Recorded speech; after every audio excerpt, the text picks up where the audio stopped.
आदरणीय श्री देवेंद्रजी फडणवीस साहेब, उपमुख्यमंत्री श्री एकनाथजी शिंदे साहेब, माननीय आशिषजी शेलार साहेब, जुन्नरचे आमदार श्री शरद सोनवणेजी, माजी आमदार श्री अतुलजी बेनके, श्री रितेशजी देशमुख, विघ्नहर कारखान्याचे चेअरमन श्री सत्यशील शेरकर, शिवनेरी भूषणचे सर्व पुरस्कारार्थी, तसेच मराठा सेवा संघाचे सर्व पदाधिकारी श्री विजयजी घोगरे, श्री राजेंद्रजी पुंजीर, श्री राजेंद्रजी बुट्टे पाटील, तसेच सर्व लोकप्रतिनिधी, सर्व अधिकारी कर्मचारी वर्ग, सर्व शिवभक्त, शौर्यविषयक खेळ सादर करणारे सर्व विद्यार्थी, बालकलाकार, सर्व पत्रकार बंधू भगिनींनो, आज आपल्या सर्वांचं आराध्य दैवत युगपुरुष स्वराज्य संस्थापक श्री छत्रपती शिवाजी महाराजांच्या जयंतीनिमित्त या पवित्र शिवभूमीवर उपस्थित राहण्याचं भाग्य मला आज लाभलं.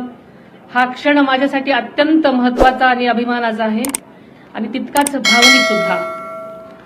याच भूमीमध्ये स्वराज्याच्या तेजस्वी सूर्य जन्माला आला आणि अन्याय अत्याचाराविरुद्ध लढण्याची प्रेरणा संपूर्ण महाराष्ट्राला दिली. या पवित्र भूमीला वंदन करून छत्रपती शिवाजी महाराजांच्या चरणी मी नतमस्तक होते.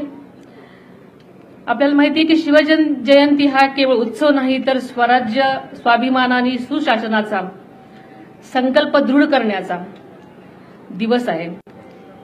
स्वराज्य रक्षक छत्रपती संभाजी महाराज, स्वराज्य संकल्पकर शहाजीराजे भोसले आणि स्वराज्य राज्य जननी राजमाता जिजाऊ मासाहेब यांच्या संस्कारातून घडलेल्या या महान कार्याची आज आपण पुन्हा आठवण जागवत आहोत. सह्याद्रीच्या कड्याकोपऱ्यातून झुंज देत स्वराज्यासाठी प्राणपणाने लढलेल्या समस्त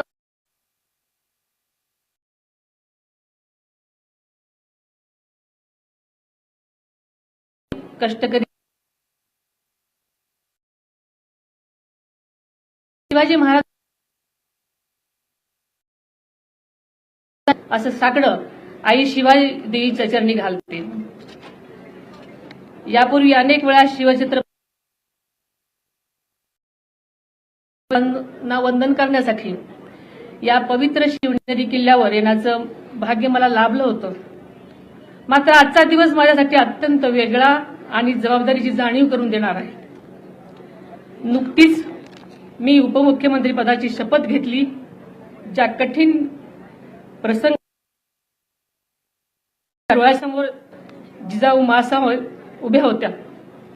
जिजाऊ मासाहेबांनी केवळ शिवरायांना जन्म दिला नाही, तर स्वराज्याचा ध्यास दिला, संस्कार दिले आणि संकटाशी दोन हात करण्याची जिद्द दिली. तीच तुमची आमची प्रेरणा आहे, तोच आपला आधार आहे. या जन्मभूमीमध्ये ठेवलेल्या खरं तर माझ्यावर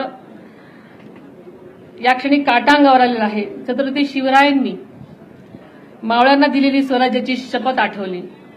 आपण सर्वजण शिवछत्रपती यांची मावळे आहोत, हीच भावना या क्षणी माझ्या मनात आहे. ज्या विचारांवरती आदरणीय दादांनी आयुष्यभर वाटचाल केली, तोच शिवशाहू फुले आंबेडकरांच्या विचारांचा वारसा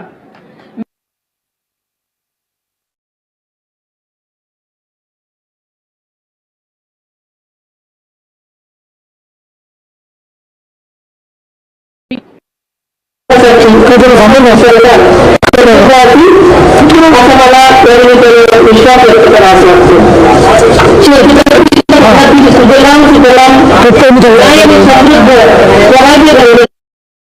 तर ते त्यांच्या विचाराचं आणि कार्याचं प्रेरणास्थान होतं.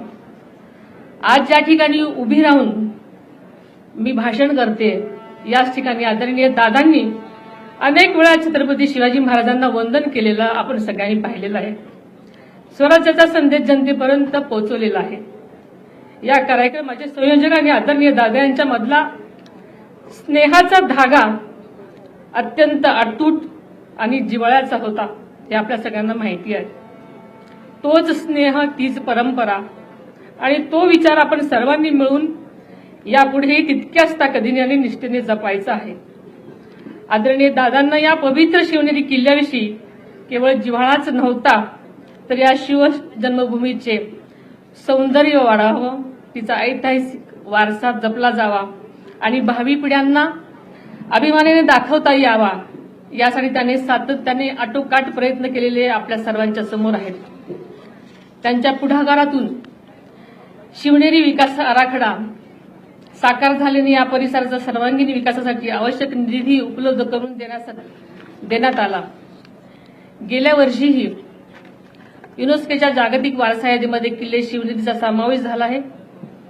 ही आपल्यासाठी सर्वांसाठीच अभिमानाची गोष्ट आहे. यापूर्वीच शिव जन्मभूमी शिवनेरीसह राज्यातील गडकोटांच्या जतन संवर्धनासाठी त्याचा निधीचीही तरतूद केलेली आहे. केवळ शिवनेरी किल्ल्यापुरतंच नाही, तर शिवजन्मभूमी म्हणून ओळखल्या जाणाऱ्या जुन्नर तालुक्यातल्या पर्यटन तालुका म्हणून विकसित करण्याचा संकल्प त्यांनी ध्यास घेतला होता आणि त्या दिशेने ठोस पावलेही उचललेली आपल्या सगळ्यांना ठाऊक आहे. गेल्या अर्थसंकल्पातही आदरणीय दादांनी आपल्या स्वाभिमानाचा आणि इतिहासाच्या अभिमानाचा जागर उंचवणारे काही ऐतिहासिक संकल्प जाहीर केलेले होते. त्यामध्ये आग्रा येथे छत्रपती शिवाजी महाराजांचा पराक्रमाची साक्ष देणारे शिवस्मारक उभारण्याचा निर्धार त्यांनी केला. पानिपत येथे मराठा शौर्य स्मारक तसेच संगमेश्वर येथील छत्रपती शिवाजी महाराजांच्या स्मारकाचाही समावेश आहे. त्याचबरोबर किल्ले रायगड विकास आराखडा व स्वराज्य रक्षक छत्रपती संभाजी महाराजांचे बलिदान स्थळ तुळापूर आणि समाधी स्थळ ओढूबुद्रुक येथे स्मारकाचे काम अत्यंत वेगानं सुद्धा सुरू झालेलं आहे. या सर्व कामावर आदरणीय दादांची जातीनं लक्ष देत असत आणि ही सर्व कामं प्रगतीपथावर आहेत. आणि या प्रत्येक स्मारकातून भावी पिढ्यांना प्रेरणा, स्वाभिमान आणि राष्ट्रनिष्ठेचा संदेश मिळत राहणार आहे. आज या संकल्पाची पूर्ती करण्याची जबाबदारी आपण सर्वांनी स्वीकारायची आहे. आपल्या महायुती सरकारच्या माध्यमातून राज्याचे लोकप्रिय मुख्यमंत्री आदरणीय देवेंद्रजी फडणवीस साहेब आणि उपमुख्यमंत्री आदरणीय एकनाथजी शिंदे साहेब यांच्या साथीने हा विकासाचा प्रवाह अधिक वेगाने पुढे नेण्याचा आमचा निर्धार आहे. छत्रपती शिवाजी महाराजांनी स्वराज्यातील प्रत्येक घटकाची काळजी घेण्याची शिकवण आपल्याला सर्वांना दिलेली आहे.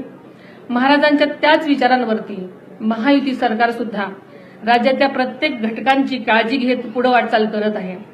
याचा आपल्या सर्वच शिवभक्तांना अभिमान आहे. महायुती सरकार छत्रपती शिवाजी महाराजांच्या रयतेच्या या संकल्पनेवर काम करत आहे. यापुढे सुद्धा महाराष्ट्राच्या सर्वांगीण विकासासाठी महायुती सरकार कटिबद्ध असेल असा मला या निमित्तानं विश्वास व्यक्त करावासा वाटतो.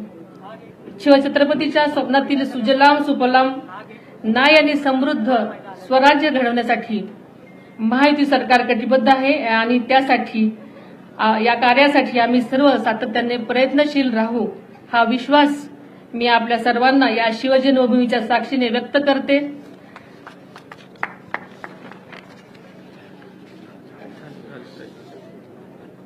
आणि इथंच थांबते.